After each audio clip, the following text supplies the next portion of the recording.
లాంటి దుర్మార్గులకు లేదా అరాచక శక్తులకు అలాంటి రాజకీయాలు చేసే వాళ్ళ పాలిట పొలిటికల్గా జగన్మోహన్ రెడ్డి గారు గండ్రగొడ్డలి పరశురాముడి గొడ్డలి ఆ భయమే తనను ఇవి మాట్లాడిస్తుంది.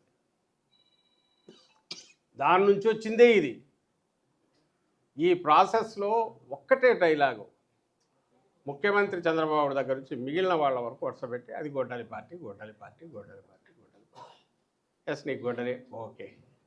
కానీ నేను అడిగేది ఏంటంటే ఒక ముఖ్యమంత్రిగా ఒక రాజకీయ పార్టీ హెడ్గా నీ అనుభవాలు అవన్నీ పక్కకు తోసి ఒక ప్రధాన ప్రతిపక్షము లేదా 2 ఏళ్ల క్రితం వరకు ముఖ్యమంత్రిగా ఉన్న నాయకుడి గురించి ఒక పార్టీ గారి గురించి 40% ఓట్లు సంపాదించిన ఒక రాజకీయ పార్టీ గురించి నువ్వు రాజ్యాంగం ప్రకారము నువ్వు ఒక పార్టీని నడుపుతుంటే ఇట్లా మాట్లాడడం అంటే అందులో నువ్వు అధికారంలో ఉండి నువ్వేదో అధికారంలో లేకుండా ఎక్కడో అడవుల్లో ఉండవో లేకపోతే ఇంకో రకం నీ నోటికొచ్చేట్టు ఏమన్నా పోయొచ్చు, ఏమన్నా అరవచ్చు, దానికేం వాల్యూ ఉండదు. రోడ్డు మీద వాడు బట్టలు ఇప్పుకుని ఎగిరి తిరిగేవాడు ఏం మాట్లాడితే ఏముంటుంది దానికి?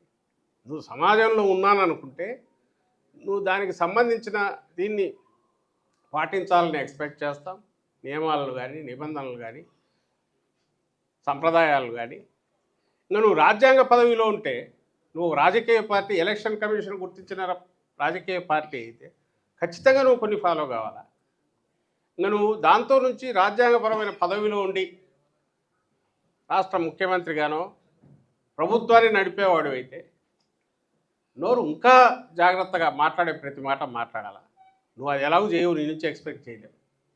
పైగా నువ్వు అత్యంత అన్యాయంగా ఒకటి తీసుకొని యాజిఫ్ నువ్వేదో కనిపెట్టినట్టు నేను ఇది అంటున్నా కాబట్టి మీరంతా నేను గొడ్డలి అంటే మీరంతా గొడ్డలి అనాలి, నేను జగన్మోహన్ రెడ్డి గారిని సైకో అంటే మీరంతా సైకో అనాలి. అసలు ఇది ఏమైనా సాధ్యమా? దాన్ని